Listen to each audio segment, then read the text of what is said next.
Hi friends, டேஸ்டியான பலாப்பழ கேசரி செய்கிறது எப்படின்னு பார்க்கலாம் வாங்க.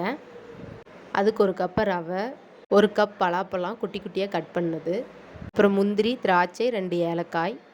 பாத்திரத்தில் 2 டீஸ்பூன் நெய் விட்டுக்கலாம். பலாப்பழத்தை நெய்லேயே நல்லா வதக்கிக்கலாம். வதக்கியதுக்கப்புறம் ஒரு பவுலில் ட்ரான்ஸ்ஃபர் பண்ணிக்கலாம். சேம் அதே பாத்திரத்தில் 2 டீஸ்பூன் நெய் விட்டு முந்திரி, திராட்சையை வதக்கிக்கலாம். திராட்சை நல்லா முத்தாக வதங்கினதுக்கப்புறம் அதையும் ஒரு பவுலில் ட்ரான்ஸ்ஃபர் பண்ணிக்கலாம்.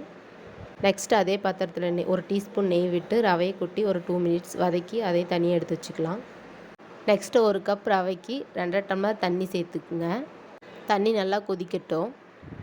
தண்ணி நல்லா கொதித்ததும் ரவையை கொட்டி நல்லா வேக விடுங்க. கிண்டிக்கிட்டே இருங்க, அப்போ தான் அடி பிடிக்காது. நெக்ஸ்ட்டு ரவை எடுத்த கப்லேயே ஒரு கப் சுகர் சேர்த்துக்கலாம். சுகர் சேர்த்து நல்லா கிண்டுங்க. அதுக்கப்புறம் 2 ஏலக்காய் சேர்த்துக்குங்க. நான் ஃபுட் கலர் எதுவும் ஆட் பண்ணல, பிகாஸ் என்கிட்ட ஆரஞ்சு கலர் மட்டும்தான் இருந்துச்சு. எல்லோ கலர் இருந்தால் ஆட் பண்ணியிருப்பேன். பார்க்குறதுக்கு கேசரி ஃபீல் வரலினாலும் பட் டேஸ்ட் வைஸ் செம்மையாக இருந்துச்சு. சின்ன வயசுலேருந்தே கேசரினா ஆரஞ்சு கலர், எல்லோ கலர் அப்படின்னு சாப்பிட்டு நம்மளுக்கு ஒயிட் கலர் பார்த்தாவே இது கேசரியா அப்படின்னு நமக்கே தோணும். உப்மா ஃபீல் தான் வரும். ஃபுட் கலரும் எதுவும் சேர்க்காமல் இப்படி சாப்பிட்றதுமே ஹெல்த்தி தான்.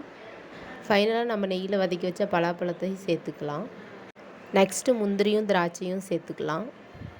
ஃபைனலாக எல்லாம் நல்லா கிளறி விட்டுட்டு லாஸ்ட்டாக 3 டீஸ்பூன் நெய் விட்டு நல்லா கிளறி விடுங்க.